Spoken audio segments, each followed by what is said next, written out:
సత్య టాక్స్కు స్వాగతం. నేను సిహెచ్వి సత్యనారాయణ. ఇటీవల నెట్ఫ్లిక్స్ వార్నర్ బ్రదర్స్ మధ్య జరిగిన డీల్ ప్రపంచవ్యాప్తంగా పెద్ద చర్చకు వచ్చింది. ఇది సినిమా భవిష్యత్తుకు సంకేతమా? ఓటీటీ థియేటర్లు మించిపోతుందా? మరి ఏ, అసలు ఇండియన్ సినిమా, ముఖ్యంగా తెలుగు సినిమా మీద దీని ప్రభావం ఏంటి? ఈ మార్పులను విశ్లేషించడానికి మనతో ఉన్నారు డాక్టర్ వివిఎల్ఎన్ శాస్త్రి, న్యాయవాది, ఫైనాన్షియల్ ఎకనమిస్టు. శాస్త్రి గారు నమస్తే అండి.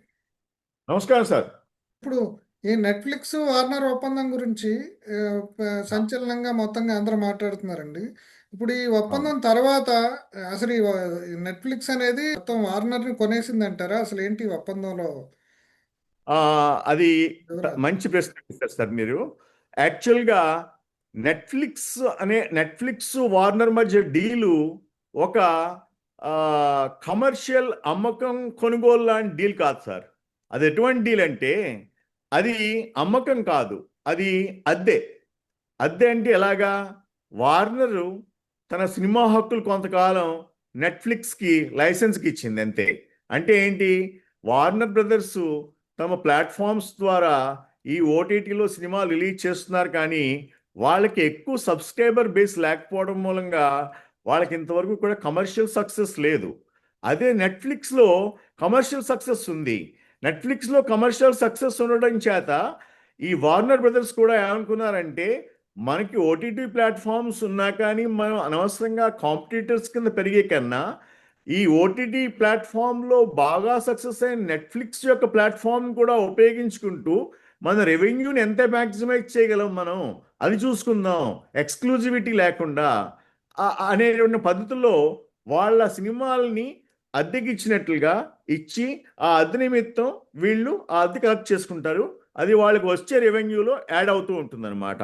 ఆ మోడల్ని నాన్ ఎక్స్క్లూజివ్ బేసిస్గా ఒక డీలు వాళ్ళు సైన్ చేశారు. అంతేకాని అదేమి మెర్జర్ కాదు, అదేమి సేల్ కాదు, అదేమి పర్చేజ్ కాదు.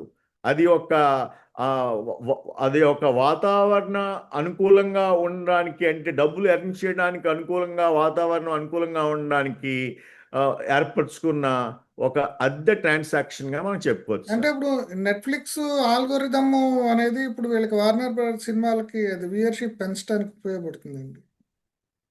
అబ్సల్యూట్లీ. ఎందుకంటే సార్, నెట్ఫ్లిక్స్ దగ్గర అల్గారిథమ్స్ బాగా డిఫైన్ చేయబడి ఉన్నాయి, బాగా క్రియేట్ చేయబడి ఉన్నాయి.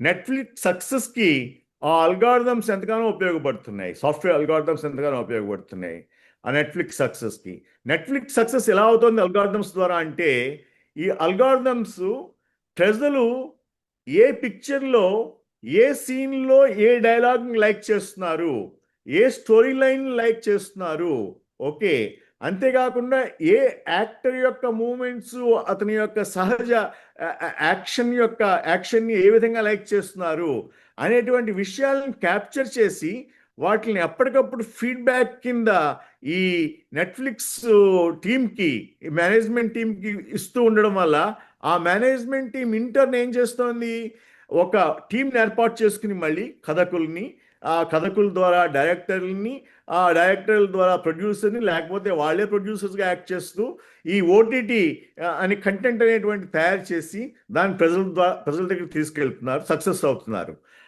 అటువంటి అల్గారిథమ్స్ డ్రివెన్ ఓటీటీ ప్లాట్ఫామ్సే ఇకపైన సర్వైవ్ అవుతాయని చెప్పి ఈ వార్నర్ బ్రదర్స్ నెట్ఫ్లిక్స్ యొక్క డీల్ మనకి ఇండైరెక్ట్గా చెప్తాం సార్. ఏం చేస్తుందంటే, నెట్ఫ్లిక్స్ని చూసి, వార్నర్ బ్రదర్స్ యొక్క ఓటీటీ ప్లాట్ఫామ్స్ చూసి చాలామంది ఈ ఓటీటీలోకి వచ్చేసేసారు.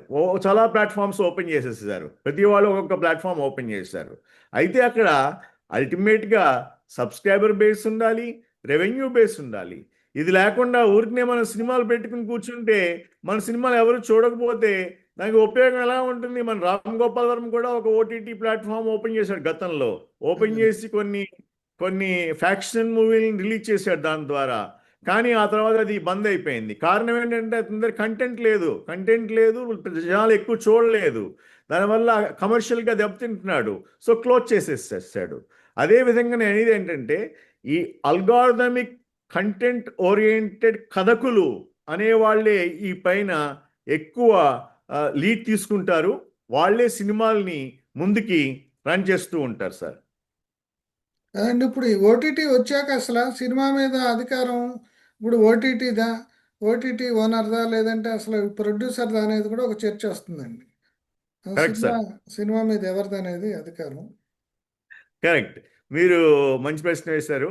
హక్కు అనేటువంటిది ఎప్పుడు నిర్మాదే అయినప్పటికీ మనం గుర్తుపెట్టుకోవాల్సిందంటే ఏంటంటే ఓటీటీకి ఇచ్చేది కేవలం ఉపయోగించే హక్కు. అంటే ఎవరు సినిమా తీసినా ఆ కంటెంట్ అల్గార్థమిక్ కంటెంట్కి మ్యాచ్ అయితే ఈ లీడింగ్ ఓటీటీ ప్లాట్ఫామ్స్ ఈ పైనుంచి తనంతట తానుగా వచ్చి కొంటాయి. ఇంతవరకు కూడా ఈ మార్కెట్ ఎలా ఉందంటే సినిమా తీసిన వాళ్ళు మనకి ఓటీటీ ప్లాట్ఫామ్లో అమ్మేస్తే థియేటర్గా మన సినిమా వెళ్ళకపోయినా ఓటీటీ ప్లాట్ఫామ్ ద్వారా కొద్దిగా మనకి రెవెన్యూ వస్తుంది కదా, అన్ని రెవెన్యూలు మ్యాచ్ అయ్యి మన ఎక్స్పెండిచర్ మనకు వచ్చి కొంచెం ప్రాఫిట్ వస్తే చాలులే అనేటువంటి పద్ధతుల్లో వాళ్ళు మోడల్స్ తయారు చేసుకున్నారు. కానీ ఆ మోడల్స్ ఇక పైనుంచి పనిచేయవు. ఎందుచేతనంటే ఇప్పుడు సినిమా తీసిన వాడు సినిమాని ఓటీటీ ప్లాట్ఫామ్కి అమ్మేటువంటి పరిస్థితి మారి ఆ సినిమా ఎటువంటిది కావాలి ఓటీటీ ప్లాట్ఫామ్కి అనేటువంటిది ఓటీటీ వాడే చెప్తున్నాడు ఎవరికి, నిర్మాతలకి. మీరు అటువంటి తీస్తారా, తీయండి మేము కొంటాం అలా అనమాట. అదే మేము పార్ట్నర్షిప్లో ఉంటాం మీతో అన్నమాట. సో ఆ విధంగా నిర్మాతలు లైమ్లైట్లో ఉన్నప్పటికీ కూడా వాళ్ళని లీడ్ చేసేది అల్గార్థమిక్ ఓరియంటెడ్ కంటెంట్ కథకులు. ఆ కథకులు ఆ కథకి మళ్ళీ కింగ్స్ ఎవరంటే ఈ అల్గార్థమ్స్. అంచేత సినిమా అనేటువంటిది ఒక ఆస్తిని అనుకున్నప్పటికీ కూడా దానికి రకరకాల రెవెన్యూ మోడల్స్లో ఇంతవరకు కూడా ఈ నిర్మాతలు డబ్బులు చేసుకుంటున్నప్పటికీ ఎలా అంటే థియేటర్ హక్కులు ఇచ్చి, ఓటీటీ హక్కులు ఇచ్చి, శాటిలైట్ హక్కులు ఇచ్చి, రీమేక్ హక్కులు ఇచ్చి, విదేశీ హక్కులు ఇచ్చి అంటూ ఇలా ఇలా డబ్బులు చేసుకుంటున్నప్పటికీ కూడా ఇక పైనుంచి ఈ మోడలు కంటెంట్ డ్రివెన్ మోడల్గా మారి మంచి కంటెంట్ ఉందా, ఓకే ఈ హక్కులన్నీ మేము తీసుకుంటాము అని చెప్పి ఒక డీల్ కంక్లూడ్ అయ్యే అవకాశం వచ్చేటువంటి రోజులు వచ్చేసాయి.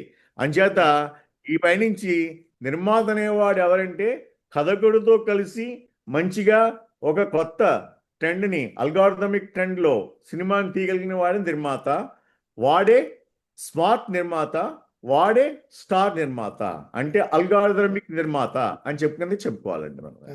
ఇప్పుడు ఓటీటీ వలన దర్శకులు, రచయితలు కాంట్రాక్ట్ ఉద్యోగుల్లాగా మారిపోతున్నారనే ఒక విమర్శ కనిపిస్తుందండి. అంటే వాళ్ళు ఒక క్రియేటివ్ వర్కర్స్గా కాకుండా ఇప్పుడు మామూలు కాంట్రాక్ట్ ఉద్యోగులుగా మారిపోతారనేది. ముందుగా అవునండి, కరెక్ట్.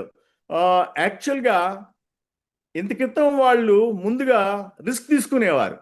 ఒక నిర్మాత కానీ దర్శకుడు కానీ అతని మైండ్లో వచ్చింది నిర్మాతకి వినిపించి, లేకపోతే నిర్మాత కూడా దర్శకుడికి వినిపించి, అతను నచ్చిన దర్శకుడికి వినిపించి, వాళ్ళు నచ్చిన టీంను వాళ్ళు ఎంచుకుని ఆ విధంగానే ఈ ఫిలిమ్స్లో, మన రీజనల్ ఫిలిమ్స్లోను మన బాలీవుడ్లోను కూడా క్యాస్ట్ క్రీడ్ కమ్యూనిటీ డామినేట్ చేస్తూ వచ్చింది ఈ సినిమా సామ్రాజ్యాన్ని.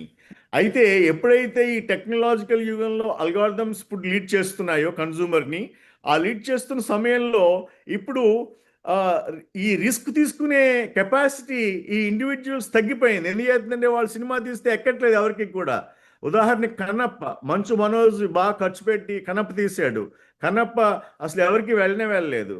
అదేవిధంగా కాంతారా 1 బాగా వెళ్ళినప్పటికీ కూడా కాంతారా 2 ఫస్ట్ రోజు కలెక్షన్స్ 2 కోట్ల రూపాయలు. వాడికి మార్కెటింగ్ చేసిన ఖర్చులు కూడా తిరిగి రాలేదు ఆ సినిమాకి. అంటే ఈ పెద్ద సినిమాలు చేసేస్తే ప్రజలు చూసేస్తారు అనేటువంటిది ఒక మూక పద్ధతిలో చేసేద్దాం, ముస పద్ధతిలో చేద్దాం అని కుదరదు. అంచేత వాళ్ళు ఏం చేయాలంటే, వాళ్ళు ఈ పైనుంచి ఏం చేయాలంటే, ఓకే ఓటీటీ అనేటువంటిది ఓటీటీ అల్గారిథమ్స్ ద్వారా ఈ సినిమా తీసే వాళ్ళకి మంచి అవకాశాలు డెమోక్రటిక్ సిస్టంలో ఇస్తున్నప్పటికీ కూడా వాళ్ళు ఈ అల్గారిథమిక్ ట్రెండ్స్కి, అల్గారిథమిక్ కథలకి వాళ్ళు బానిసలు కాబోతున్నారు ఖచ్చితంగా. అలా ఉంటేనే వాళ్ళు సక్సెస్ అవుతారు. అంటే బానిసలుగా ఉంటూ సక్సెస్ అయితే తప్పలేదు, బానిసలుగా ఉంటూ నష్టపోతే కష్టం. అది ఆ విధంగా బానిస మనస్తత్వంతో డబ్బుల్ని పోగొట్టుకుని కన్నా నాలెడ్జ్ నేర్చుకుంటూ నాలెడ్జ్ బానిసలుగా మారి ఆ నాలెడ్జ్ బానిసలుగా ఉంటూ డబ్బులు సంపాదించుకుంటూ ఉంటే అది బెస్ట్ డెమోక్రటిక్ ఫిలిం సిస్టమ్ కింద మనం చూడాలి. ఆ నేపథ్యంలో మనకి ఈ క్యాష్ క్రీడ్ కమ్యూనిటీ అనేటువంటివి మన ఇండియన్ సినిమా నుంచి కంప్లీట్గా నెక్స్ట్ 10 yearsలో తొలగిపోయే అవకాశం ఉందండి. Okay sir, thank you sir. Thank you, నమస్కారం.